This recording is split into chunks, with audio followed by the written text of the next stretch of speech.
Hai, Assalamualaikum. Kembali lagi di channel aku, Mbak Uci. Nah, di video kali ini aku mau kasih tips, ya berbagilah sharing perlengkapan apa aja atau apa saja yang harus kita persiapkan menuju persalinan.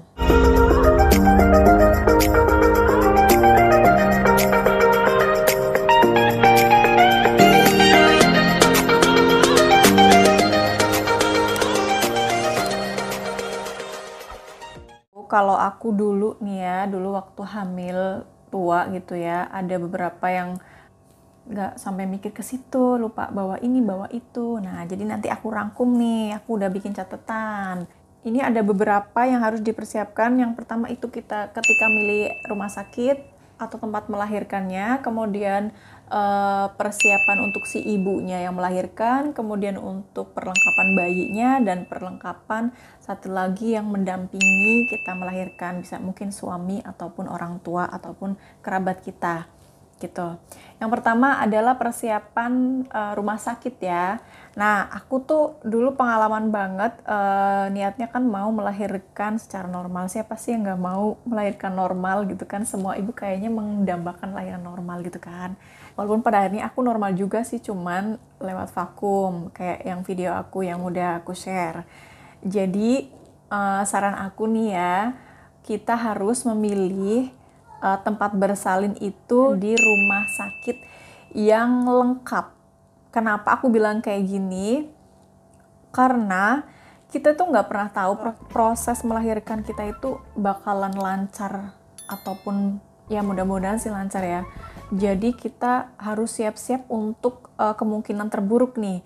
Jadi saran aku itu kita harus melahirkan di rumah sakit yang lengkap, yang dokternya siaga, ada dokter jaga di situ, dan kalau misalnya harus parah-parahnya sudah dioptimalkan untuk normal, tapi mungkin ada sesuatu yang menyebabkan kita harus melahirkan sesar, itu kita langsung bisa diambil tindakan, nggak lama-lama lagi, nggak perlu kita tuh dirujuk.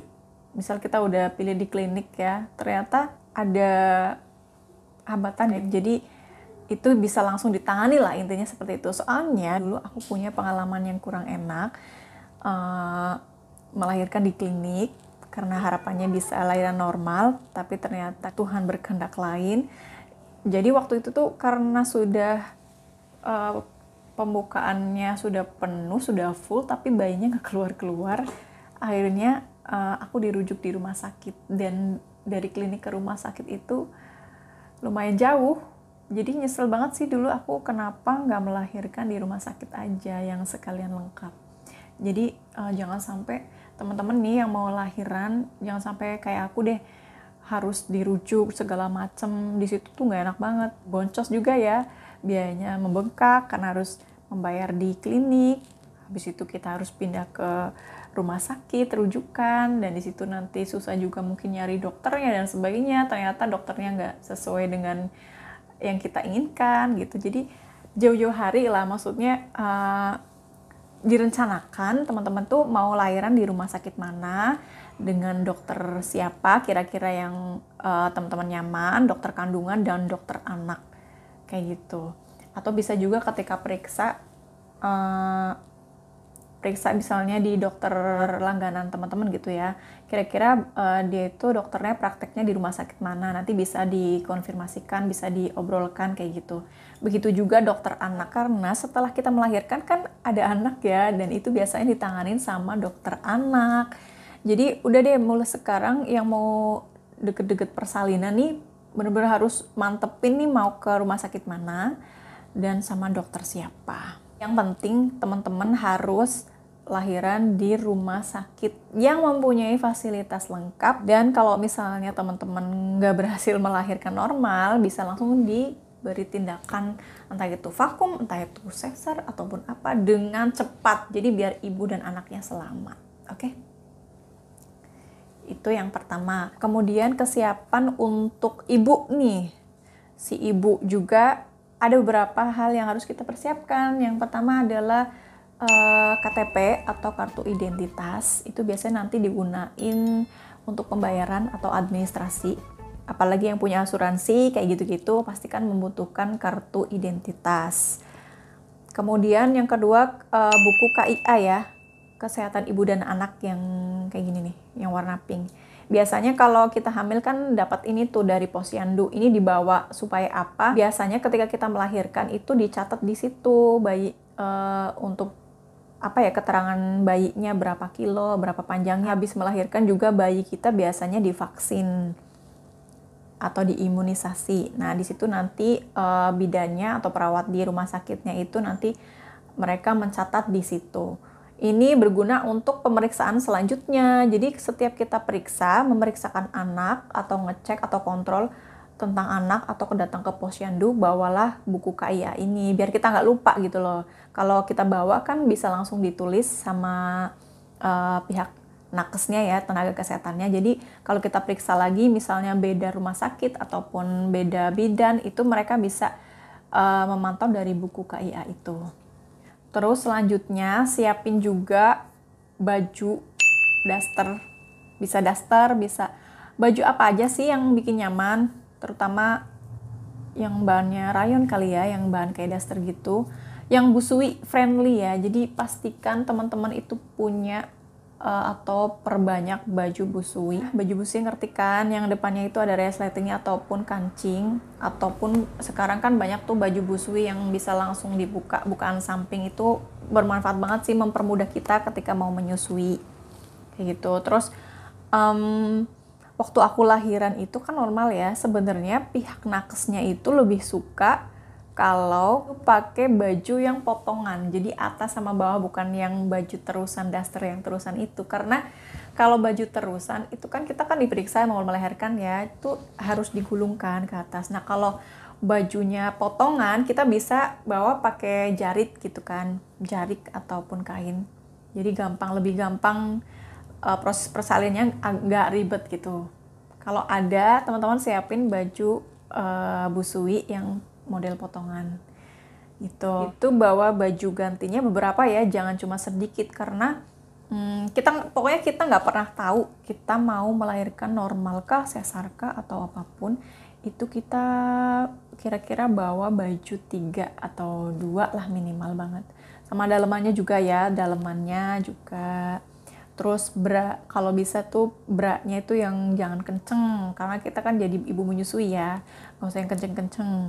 Habis itu celana dalam juga yang banyak. Terus pembalut nih, pembalut. Terus kalau zaman dulu sih pakai kain ya. Terus pakai apa? Pembalut di double-double. Menurut aku nggak usah sih. Aku dulu itu cukup beli pembalut yang panjang itu loh, yang buat naik, yang buat malam itu yang 30 cm berapa? 40 cm. Itu beli itu aja. Itu buat nifas itu efektif. Terus bawa juga jarik ya. Jarik atau kain gitu buat kalau kita udah melahirkan kan nifas gitu kan, lebih enak pakai jarik sih. Itu biar ya enak aja. Pokoknya bawa jarik. Pokoknya bawa 2 atau 3 lah. Terus bawa perlengkapan mandi. Jangan lupa perlengkapan mandi ya, sabun, shampoo, parfum, sama make up kalau perlu ya, biar terlihat cantik. Biar nggak pucat bisa tuh bawa make up, yang suka make up biar tetap glowing. Kalau misalnya nanti ada rekan-rekan yang mengunjungi gitu kan, bisa sih bawa make up. Terus perlengkapan buat bayinya itu paling kayak minyak telon, terus selimut atau bedong, habis itu topi bayi, sarung tangan bayi, sarung kaki bayi, popok. Bisa temen-temen terserah sih, ada yang pakai popok sekali pakai ataupun mau pakai popok kain, terserah, itu masing-masing pilihan teman-teman ya. Terus bawa itu juga tisu basah ya, tisu basah penting banget karena misal dia nanti buang air gitu kan, tinggal dilap aja, nggak perlu pakai kain dibasahin, itu ribet. Mending pakai tisu basah, beli tisu basah yang banyak. Terus bawa handuk kecil buat, ya pokoknya bermanfaat sih, nanti handuk kecil bisa buat bayi, bisa buat ibunya, bisa buat yang jaga gitu. Sama satu lagi ini penting nggak penting sih, soalnya tergantung rumah sakitnya, kadang mengupayakan jangan bawa ini, tapi aku bawa aja deh daripada nanti gimana-gimana. Bawa susu formula buat bayi. yang baru lahir ya. Yang kemasan kecil aja gitu. Buat apa? Buat ini loh. Jadi kalau setelah melahirkan kan kita ASI-nya itu nggak ada yang langsung keluar, ada yang enggak. Buat jaga-jaga aja sih biar anak kita itu nggak sampai berhari-hari nungguin ASI keluar, daripada nanti dia dehidrasi. Kan mending dia dikasih sufor kan, walaupun nanti dia minumnya cuman beberapa sendok aja. Jadi nanti dia bawa sufor sama gelas kecil sama sendok kecil ya buat kasih ke anak. Kalau ASI kita nggak keluar-keluar, tapi kalau ASI kita lancar-lancar aja ya nggak usah. Tapi buat jaga-jaga aja sih. Karena, kenapa aku bilang gitu? Karena waktu aku melahirkan itu kayak gitu. ASI itu nggak langsung keluar, jadi hari kedua baru keluar. Kan kasihan banget tuh, dari sehari dia nggak minum apa-apa. Aku aja sempet nangis lihat bayi aku, bayinya kuning banget. Kayak dehidrasi gitu loh, sumpah aku takut banget waktu itu, bener-bener nangis malam-malam, kebangun gitu kan, aku ngeliat bayi aku, kok nggak nangis ya, terus kok kuning banget gitu, kayak dehidrasi gitu kan, aku bener-bener nggak tega. Dan banyak juga kasus yang bayi itu dehidrasi karena rumah sakitnya kekeh harus dikasih ASI gitu kan, maksa banget, orang ibunya aja belum keluar ASInya ya sampai berhari-hari. Walaupun sih katanya kalau bayi baru lahir itu sampai 3 hari bisa bertahan. Tapi lihat-lihat sikon, kalau misalnya bayinya terlihat dehidrasi banget ya udah nggak apa-apa deh kasih sufor. Nah, perlengkapan selanjutnya itu perlengkapan yang mendampingi, itu bisa suami ataupun rekan ataupun keluarga yang lain, biasanya kan ada yang nemenin ya. Dan ini buat kemungkinan terburuk aja sih. Kemungkinan terburuknya kan kita nginep nih di rumah sakitnya, walaupun misal lahiran normal pun bisa juga kan nginep kalau keadaan ibunya nggak terlalu fit atau bayinya kenapa-napa. Yang diharapin kan semuanya baik-baik aja, tapi kan kita manusia tetap berusaha ya.